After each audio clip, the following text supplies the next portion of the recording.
What's up, you guys? It's Michael here with FPL Advice, and today we're going to review how my Game Week 12 team did. We're going to take a look at transfer ideas I have heading into Game Week 13, as well as my team selection. So let's get straight into it. As you can see, the average in Game Week 12 was 57 points, and I was able to get 66. I would have gotten roughly around 72 or 74 points if I captained Salah over Kane, but I wanted to make it a little bit more fun for myself. At the end of the day, it is a game, right? So I wanted to captain Kane to give him a shot. If he did perform and Mo Salah didn't, that really would have boosted my overall rank, which of course that didn't happen. Therefore, my rank went down and I had another red arrow. So now my overall rank is 137,000. But outside of that, defensively, my team did super well. I wish that Diaz started, because if that happened, I would have gotten a lot of points. But I did get Foster to give me 5 points, Cancelo with 12, Rudiger with 14, Chilwell 9, and then Livramento came in for Diaz with only 1 point. In midfield, the only player that did get some returns was Mo Salah as usual. Smith Rowe only got me 2 points, where Foden only got me 1. Up top, Antonio blanked along with Kane. And then Jimenez was at the end of a goal, which I'm super stoked about because he does have Norwich up next. And then as you can see, my bench didn't perform well, so I'm pretty happy with the way I did this week. Of course, I do wish I captained Salah now looking back. However, I don't regret it. I think picking Kane for that game week was a phenomenal decision. It just happened that he played extremely well and wasn't at the end of a return. So I'm still looking forward to having him in my team going forward, and I do think that he's going to perform extremely well and get me some points. And before we get to my team selection for Game Week 13, let me know in the comments how your Game Week 12 went. I'm really curious to see how you guys are all doing. So for Game Week 13, as you can see, I only have one free transfer. And of course, as you all know, Chilwell did get hurt with an ACL and will most likely miss the rest of the season, which is so unfortunate because he was having such a great season. I was really looking forward to having him for the rest of the year. But, you know, it is what it is. Marcos Alonso obviously becomes a phenomenal option now, although Azpilicueta did come in for Chilwell in the Champions League games. So as a Chelsea fan, I don't see Aspi playing as left wing back. I do expect Alonso to play from now on. He did so well over the first 7 games where he did play starting the season, where Chilwell was being benched. So I do expect Alonso to play going forward, and I do think that if you just want to swap him for Alonso, that definitely there's nothing wrong with that. I do think if you have more money, it would be wise to invest into Reece James if you don't have him already. But Alonso is going to be on set pieces. He is so attacking. He gets in the box, and we'll look over his stats over the first 7 games that he played this season. So hopefully that can kind of paint a picture for him. But Chilwell is hurt, so he is a player we're going to need to transfer out. Outside of that, Ramsdale against Newcastle, that's a phenomenal fixture. I'm definitely going to play him over Foster, who has Leicester. Cancelo and Diaz, I think Diaz was rotated, but I do expect him to play the next 5 to 7 games until he gets rotated again. They have West Ham, and I do think that's a tough fixture, but I do think that Man City can definitely still win and keep a clean sheet against them. Chelsea assets, so again, Chilwell is going to have to be transferred out. However, Manchester United, I think that Tuchel can easily keep a clean sheet against them, even though they're so attacking. They have so many attacking pieces such as Sancho, Fernandes, Ronaldo, Greenwood, Rashford, but I do still feel like Chelsea can, definitely keep a clean sheet. In midfield, we start with Phil Foden against West Ham. He was not featured in the game against PSG. However, I do think that he will be fit by the weekend. If he's not, he's also another player that I'm looking to transfer out, potentially for a hit, maybe do Foden to Jota and then Chilwell to Reece James or Alonso. I do still need to get Trent back into my team, so that is something to consider. I could do Chilwell to Trent and then potentially Foden to Conor Gallagher or someone along the £6.5 million.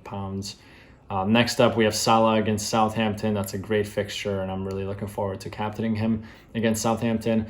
Then we have the 2 Arsenal boys, Saka and Smith Rowe against Newcastle. Really think at least one of them will get some sort of return. So I'm looking forward to having both of them for this game, as I know most people only have one. And up top, we have Jimenez against Norwich. Another great fixture where I do expect him to get some sort of returns.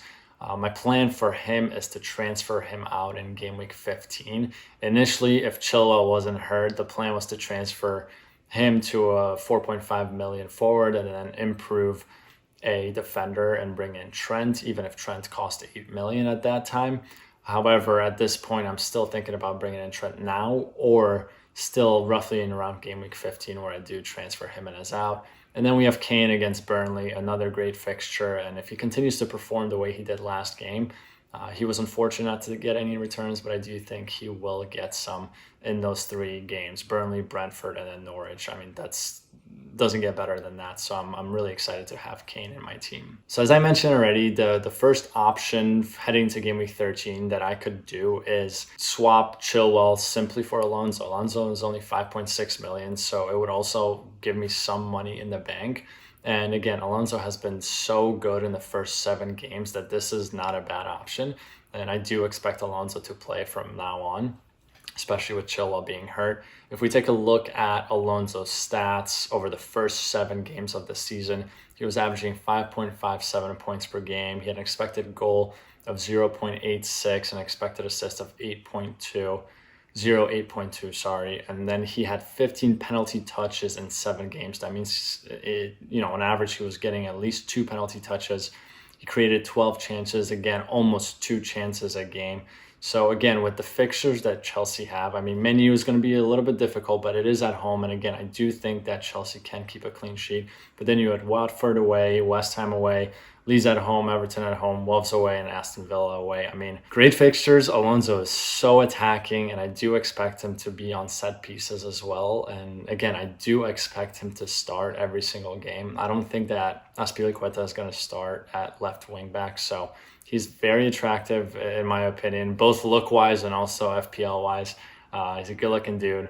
So I do think that simply swapping Chilwell for Alonso is not a bad option heading into game week 13. The second transfer option I'm thinking about is to do the same exact transfer and then take a hit to bring in Jota if Foden is confirmed to not be available for game week 13. Liverpool plays Southampton, so this is a very good fixture for him to feature in. He didn't play over the week in the Champions League game, so I do expect him to start against Southampton. At 7.5 million, this would also allow me to have 1 million in the bank, again, to have the funds to bring in Trent when I'm ready to bring him in. So I think this is a great option. It does cost -4, but I haven't taken any hits all season yet, so I think this is definitely a good one. Another way to do this is instead of Alonso, looking at my team, I have 2 City players and 2 Chelsea players. If you want to diversify defenders, I could also bring in Reguilon instead of Alonso at 5.1 million. Again, as you can see, Kane's fixtures, it's Burnley, Brentford, and Norwich, the next 3. So I do think that Tottenham are going to keep a clean sheet or 2 over those 3 games.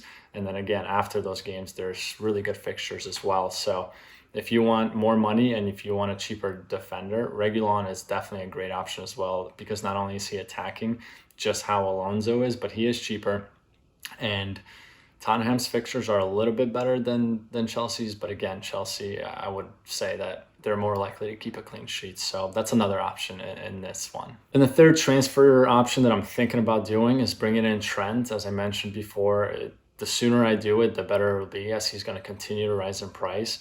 And then if Foden is ruled out, and even if he's not ruled out, I'm still thinking about this option because, again, it allows me to bring in Trent, diversify my defenders, and bring in Conor Gallagher, who's been one of the players of the season, in my opinion. I mean, he's been performing like crazy. He's getting returns in almost every single game, whether it's an assist or 2 assists or a goal. And he's playing 90 minutes game in and out. So he's really exciting to watch. I've been wanting to have him in my team. I just haven't been able to kind of bring him.